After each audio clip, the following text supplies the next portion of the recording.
नमस्कार, स्वागत है आप सभी का गणेशा एस्ट्रो हेल्प में। मैं हूं आपके साथ डॉक्टर दिलीप और बहुत बहुत स्वागत करता हूं आपका ज्योतिष के इस प्रोग्राम में। इस विशेष वीडियो में हम बात करेंगे कुंभ राशि वालों के लिए कैसा रहेगा आने वाला महीना। जीवन के हर क्षेत्र के ऊपर हम बात करेंगे, चाहे वो आपका करियर हो, जॉब हो, पढ़ाई लिखाई हो, काम धंधा हो, स्पिरिचुअलिटी हो, अध्यात्म हो, हेल्थ हो, या फिर धन का क्षेत्र हो, आपका फॉरेन जाना हो, विदेश यात्रा हो, स्वास्थ्य हो, सभी के बारे में हम बातें करेंगे।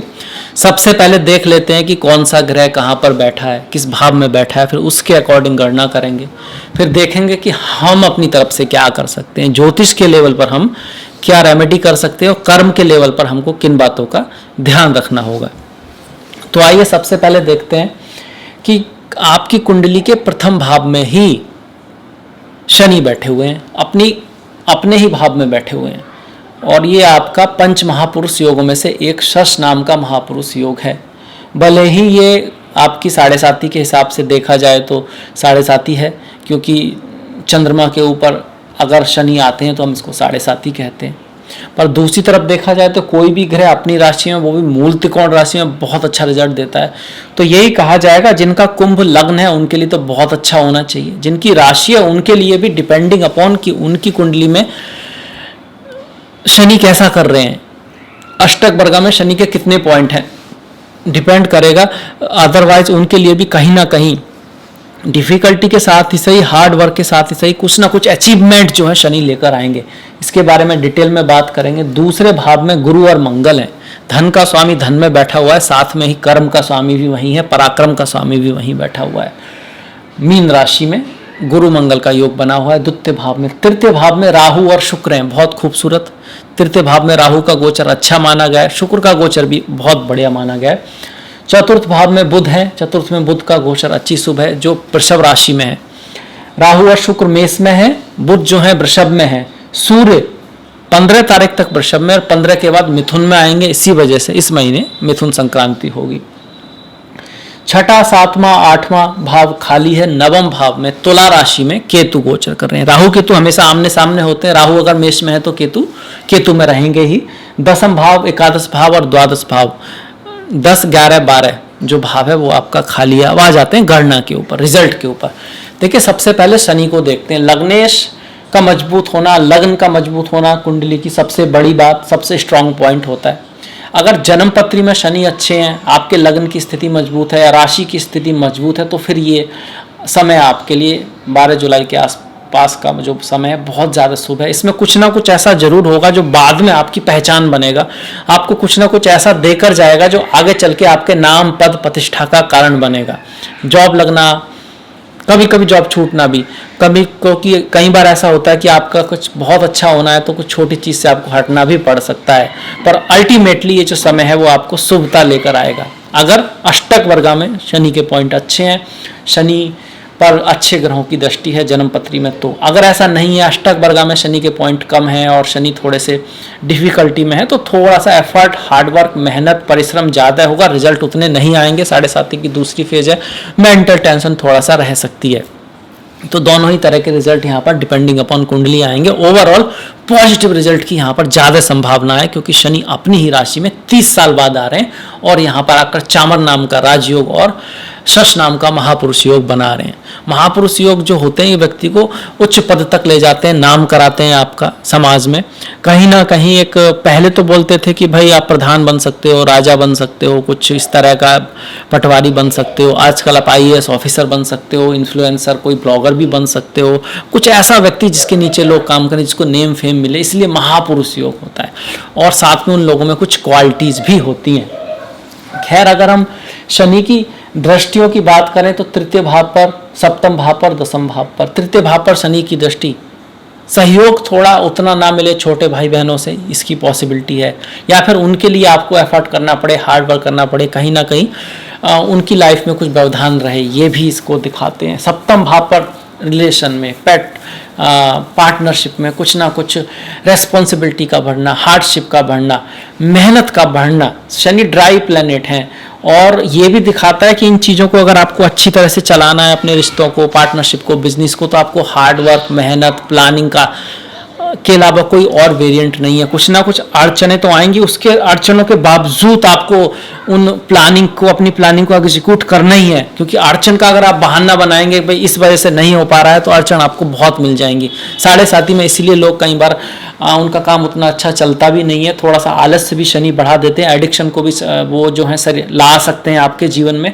और जो कुछ इस तरह के कारण भी आपके पास आएंगे, अगर आप चाहो तो उनकी वजह से भाग सकते हो, पीछे हट सकते हो, पर आपको उनको फेस करना है, उनको सॉल्व करने का रास्ता निकालना है, how to solve it, how to get the success, ना कि अब भाई मैं नहीं कर सकता तो नहीं कर सकता, अब क्या कर सकते हैं। तो क्या कर सकते हैं के कारण भी बहुत मिलेंगे, पर आगे निकलना होगा, मेहनत करनी होगी, तो फिर ये साढ़े साथी में भी आप बहुत अच्छा करने वाले हो, क्योंकि धन का स्वामी धन में बैठा है, पैसे का सोर्स बना हुआ है, धन कहीं से आ सकता है, उसका है। गुरु की अगर आप बात करें तो दसम भाव पर शनि की दृष्टि है, मेहनत बढ़ेगी, हार्डवर्क बनेगा, और आपको कार्यों को क्या करना है, भाग्य के भरोसे नहीं छोड़ना है, एफर्ट से ही काम होगा, मेहनत से, एक्सपीरियंस से ही काम होगा, और भाग्य के भरोसे काम में दिक्कत आ सकती है, भाग्य उतना साथ में नहीं रहेगा। पर हाँ, अगर आप प्रयास करोगे, अपने एक्सपीरियंस का यूज करोगे, नई चीज़ें सीखोगे, अपने आप को अपग्रेड करते रहोगे, तो आपको शनि अच्छा रिजल्ट देंगे। अब आ जाते हैं गुरु पर, जो बहुत खूबसूरत योग बना हुआ है द्वितीय भाव में। द्वितीय भाव में दसम का स्वामी मंगल है और धन का स्वामी गुरु है। ये जबरदस्त लक्ष्मी योग है, आपके परिवार में धन आएगा, आपको परिवार से भी धन मिल सकता है, मतलब परिवार ने कुछ किया उसके कारण पैतृक संपत्ति मिल सकती है, परिवार से धन मिल सकता है, परिवार में कहीं से धन आ सकता है, और वो धन आप अच्छी चीज़ों में यूज करोगे, इसका भी इंडिकेशन है, क्योंकि मीन राशि है, शुभ राशि है। इसके साथ साथ आपके छोटे भाई की सहायता से, उसके किसी कार्य से भी परिवार को कोई फायदा हो सकता है, इसको भी ये योग बनाता है। मंगल दसम का स्वामी धन में, आप भी अपने परिवार के लिए, धन के लिए, अपनी वैल्यूज के लिए एफर्ट करोगे, हार्डवर्क करोगे, मेहनत करोगे, और उसके थ्रू भी धन आएगा, पैसा आएगा। तो पैसे के मामले में बड़ा अच्छा खूबसूरत योग बना हुआ है गुरु और मंगल का, गुरु मंगल योग। मैरिज लाइफ के मामले में द्वितीय भाव में जब मंगल आते हैं तो कई बार थोड़ा गुस्सा रह सकता है और वाणी थोड़ी सी कटु रह सकती है, तो वाणी का ध्यान रखना है। वाणी ऐसी बोलिए मन का आपा खोए, औरों को शीतल करे आपो शीतल होए। वाणी को आत्मिक कर्म कहा गया है, नॉर्मली कहा जाता है जो कहीं ना कहीं विचारों में है, सबकॉन्शियस में ही सही, वो अक्सर मुंह पर आ जाता है। इसलिए वाणी पर संयम रखना, अच्छी वाणी बोलना भी एक तरह की रेमेडी है हर चीज़ के लिए, उससे आपका सुधार होता है। और कोशिश करें कि आपकी वाणी में जो हो वो आपके मन में भी आए, इस चीज़ का भी ध्यान रखना होगा, वाणी का ख्याल रखें। यहाँ पर वाणी के थ्रू अच्छा होने का भी योग है, गुरु मंगल योग है। मतलब अगर कहीं आप वक्ता हैं या आप किसी तरह का काम ऐसा है, सेल्स में है, मार्केटिंग में है, जहाँ आपकी वाणी एक इम्पॉर्टेंट रोल प्ले करती है कि किस तरह से आपका क्लाइंट या आपका जो है वो जो ऑर्डर है, आपका जो भी उस तरह आपका रिप्रेजेंटेशन है, उसका रिजल्ट वाणी पे डिपेंड करता है। तो आप बहुत अच्छा बोलोगे, बहुत अच्छा कहोगे, आपकी जो बात है वो आपके बॉस आदि को अच्छी लग सकती है, उसकी वजह से आपका धन अर्जन या आप कह सकते हो कहीं ना कहीं लाभ हो सकता है। एकादश भाव का स्वामी भी आपका द्वितीय भाव में है, तो लाभ के लिए भी बहुत खूबसूरत योग है। यहाँ से गुरु की दृष्टियों को अगर हम देखें तो छठे भाव पर गुरु की 5वीं दृष्टि पड़ेगी। देखिए 1 2 3 4 5 छठे भाव पर, सप्तम भाव पर और दसम भाव पर। आप ये कह सकते हैं सारे अर्थ त्रिकोण हैं, अष्टम को छोड़कर उस पर गुरु की दृष्टि आ रही है, तो धन के लिए अच्छा है, पैसे के लिए अच्छा है, काम के लिए बढ़िया सहयोग बन रहा है। अष्टम पर है तो थोड़ा सा आपका स्पिरिचुअलिटी, अध्यात्म, मोह माया, समाज क्या है, माया क्या है, दुनिया क्या है, मृत्यु के बाद क्या होता है, इन सब चीज़ों में इंटरेस्ट बढ़ेगा। ज्योतिष, स्पिरिचुअलिटी, अध्यात्म, इसकी तरफ भी आपका थोड़ा सा ध्यान जाएगा। तो शुभ ही है, ऑलमोस्ट अच्छी सारी बातें आ रही हैं गुरु की उसमें। और दसम भाव पर जो गुरु की दृष्टि है उससे आपका कार्य बढ़ने वाला है, मेहनत बढ़ने वाली है, एफर्ट बढ़ने वाला, रेस्पॉन्सिबिलिटी आने वाली है। उसको सॉल्व करने के लिए एक्स्ट्रा एफर्ट की आपको आवश्यकता होगी, जो भी चीज़ें आएंगी। अगर आप एफर्ट कम करोगे तो फिर रिजल्ट भी कम आएगा, आपको इस बात का ध्यान रखना होगा। अगर हम मंगल की बात करते हैं, गुरु की दृष्टि छठे भाव पर भी है, तो रोग ऋण शत्रु में भी वृद्धि होगी, मतलब आप किससे ऋण ले सकते हैं, हो सकता है आपको कुछ थोड़ा बहुत पैसा लेना पड़े। इसका ये नहीं कि आपका पैसा खत्म होगा, इस तरह की सिचुएशन बन सकती है कि आपका पैसा कहीं पर है और आपको किसी को देना है तो आपको किसी से लेना पड़ जाए, तो उस चीज़ का ध्यान रखें, उतना ही लें जितना आपको ज़रूरत है, एक्स्ट्रा ना लें। इस चीज़ की मैं कहना चाहूँगा यहाँ पर। और इसके साथ साथ शत्रु, मतलब कुछ लोग आपके ऐसे हो सकते हैं जो थोड़ा सा आपसे एनवी करेंगे, उनको कुछ ऐसा लगेगा कि आप फिलहाल जो हो रहा है शायद उनके लिए अच्छा नहीं है और उनमें शत्रुता आपके लिए बढ़े, इसका भी यहाँ पर योग बनता है। अब अगर मंगल पर आते हैं तो मंगल की चौथी दृष्टि पंचम पर, दोनों की गुरु मंगल की सीधी दृष्टि अष्टम पर, और मंगल की जो 8वीं दृष्टि है पिता के भाव पर, भाग्य के भाव पर पड़ रही है, जहां पर केतु बैठे हुए। पिता की लाइफ में उतार चढ़ाव आ सकता है, भाग्य में उतार चढ़ाव आ सकता है। ज्ञान से, बुद्धि से, संयम से काम लेंगे, चीजें तभी सही रहेंगी, क्योंकि पिता के भाव में केतु तो है, वहां पर मंगल भी है। गुरुओं से कुछ मतभेद हो सकता है। चौथे भाव पर मंगल की दृष्टि यही है कि भाई पढ़ाई लिखाई और के मामले में एफर्ट की आवश्यकता रहेगी। संतान से कुछ मतभेद की चांसेस कब बनते हैं? 15 तारीख के बाद। संतान के भाव में वैसे राजयोग बना हुआ है, सप्तम का स्वामी पंचम में आ रहा है 15 तारीख के बाद, तो कुछ खास दिक्कत की बात नहीं है।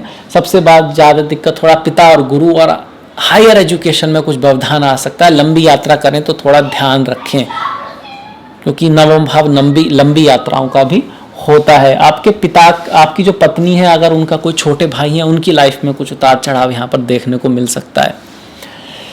मंगल को शुभ करने के लिए, अच्छी आप कह सकते हो तो रखने के लिए हनुमान जी की पूजा करना, सुंदरकांड का पाठ करना, और हनुमान जी के जीवन में जो सीखने को हमको मिलता है उस चीज़ को जीवन में उतारना बहुत ज़रूरी है। तब ही आपका मंगल जो है और ज़्यादा शुभ होगा। अब ये भी डिपेंड करता है कि आपकी दशा महादशा फिलहाल में कैसी है, आपकी कुंडली में मंगल कैसे हैं। ये गोचर कुंडली है, जन्म कुंडली तो आपकी अलग है, पर हाँ इसका प्रभाव अवश्य रहता है। अब गुरु के बाद हम बुध पर आ जाते हैं। बुध जो है आपके पंचमेश हैं और अष्टमेश भी हैं, पर आपके लग्नेश के मित्र भी हैं, तो ओवरऑल कहीं ना कहीं बुध शनि की राशियों के लिए ठीक रहते हैं, अच्छे रहते हैं। ऐसे में वो राजयोग में है, त्रिकोण का स्वामी केंद्र में आ रहा है, पंचम का स्वामी चतुर्थ में आ रहा है, तो पढ़ाई लिखाई के मामले में ठीक रहेगा, संतान के लिए अच्छा रहेगा। अब बात आ गई, देखिए बुध, अगर बुध की दशा महादशा अंतरदशा है तो बढ़िया है। सूर्य की है आपकी दशा अंतरदशा, या फिर फिलहाल में मंगल की है तो पढ़ाई लिखाई में संतान के साथ मतभेद का चांस है। अगर बुध की है तो बढ़िया रहेगा, अच्छा रहेगा, बेटर रहेगा, पढ़ाई लिखाई में अच्छा करेंगे। आपकी संतान या आप पढ़ाई लिखाई के लिए बाहर जा सकते हैं, दूर जा सकते हैं। माता के साथ भी संबंधों में सुधार आएगा, कम्युनिकेशन बेटर होगा आपका अपनी मदर के साथ। पर मदर की हेल्थ में कुछ उतार चढ़ाव रह सकता है, क्योंकि अष्टमेश जो है चतुर्थ भाव में आ रहा है। बुध को अच्छा रखने के लिए किन्नर लोगों की हेल्प करें, गणेश जी की पूजा करें, पूजा अर्चना करें, गणेश अथर्वशीष का पाठ करें, उनको दूर्वा घास चढ़ाएं, और हरी घास पर चलना, पेड़ पौधों का ख्याल रखना, पक्षियों को दाना डालना बुध के लिए बहुत अच्छी रेमेडीज है।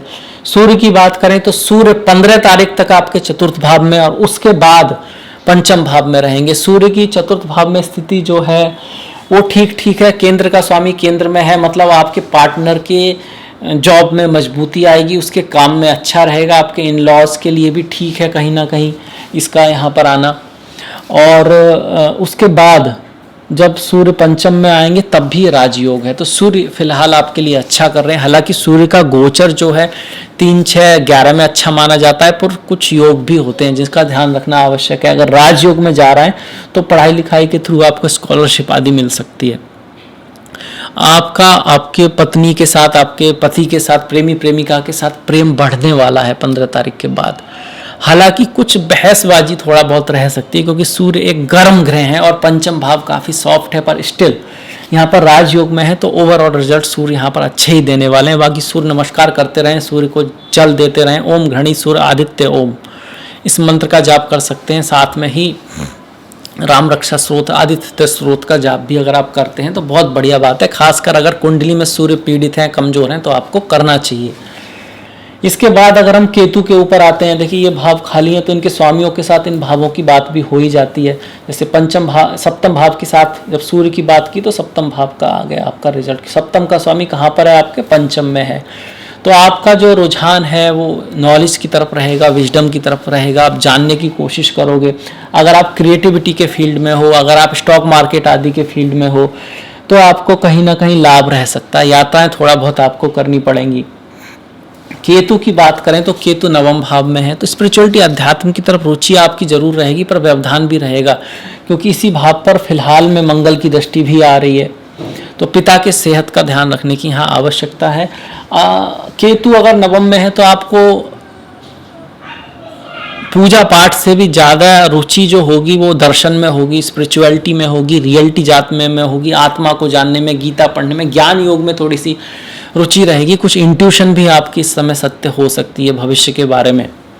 केतु को अच्छा रखने के लिए गणेश जी की पूजा करें, कुत्तों का ख्याल रखें, मत्स्य अवतार की कहानी सुने पढ़ें, मछलियों के लिए अगर आप कुछ कर सकते हैं वो भी करें। बुधवार के दिन मछलियां ना खाएं तो बहुत अच्छा रहेगा। इसके साथ साथ आप केतु के लिए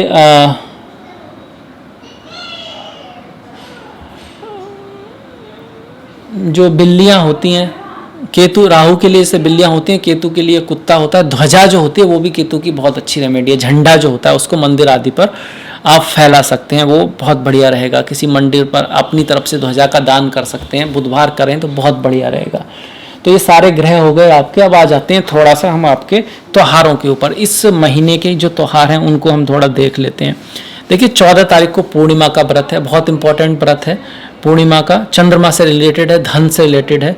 निर्जला एकादशी 11 तारीख को और 24 तारीख को योगिनी एकादशी है। जो भगवान हरि विष्णु के भक्त हैं उनके लिए तो बहुत इंपॉर्टेंट है। ओम नमो भगवते वासुदेवाय। 12-26 का प्रदोष व्रत, 27 तारीख का शिवरात्रि है। चिदानंद रूपा शिवोहम शिवोहम। 17 तारीख को संकष्टी है। ओम गम गणपते नमः। गणेश जी से जुड़ा हुआ त्योहार है, केतु से जुड़ा हुआ त्योहार है। 29 तारीख को अमावस्या है, पितरों से जुड़ा हुआ त्योहार है। अगर चंद्रमा पीड़ित है, विष योग है, आपका पितृदोष है तो अमावस्या का व्रत करना बहुत अच्छा रहता है। इसके साथ साथ 21 अमावस्या आदि आप कर सकते हैं। इसके साथ साथ दान करना, पुण्य करना, पितरों को याद करना, गीता के 7वें अध्याय का पाठ करना भी अमावस्या के दिन बहुत अच्छा है। घर की साफ सफाई का ध्यान रखना। सेम जो है संक्रांति के लिए भी, संक्रांति से भी हम किसी जप की शुरुआत करते हैं, साफ सफाई का ध्यान रखते हैं। स्पिरिचुअलिटी अध्यात्म के लिए भी संक्रांति का बहुत महत्व है, क्योंकि आत्मा सो परमात्मा। गीता में भी आप पढ़ेंगे तो सबसे पहले जो गीता का जो उपदेश है, वो जो ज्ञान है वो प्रभु के द्वारा सूर्य को ही आया था, क्योंकि सूर्य आत्मा है, वास्तव में वो परमात्मा ही है, आप कह सकते हैं। तो ये आपके त्योहार भी हो गए। आई होप आपको वीडियो पसंद आया होगा, अच्छा लगा होगा। तो प्लीज़ लाइक कीजिएगा, शेयर कीजिएगा जितना आप कर सकते हैं, और घंटी वाला बटन दबाना मत भूलिएगा। आपका जो सहयोग है वो बहुत महत्वपूर्ण है, उसको इसी तरह से बना के रखिएगा। आपसे मुलाकात होगी नेक्स्ट वीडियो में। तब तक के लिए अपना ख्याल रखें, अपनों का ख्याल रखें, सभी का ख्याल रखें। नमस्कार।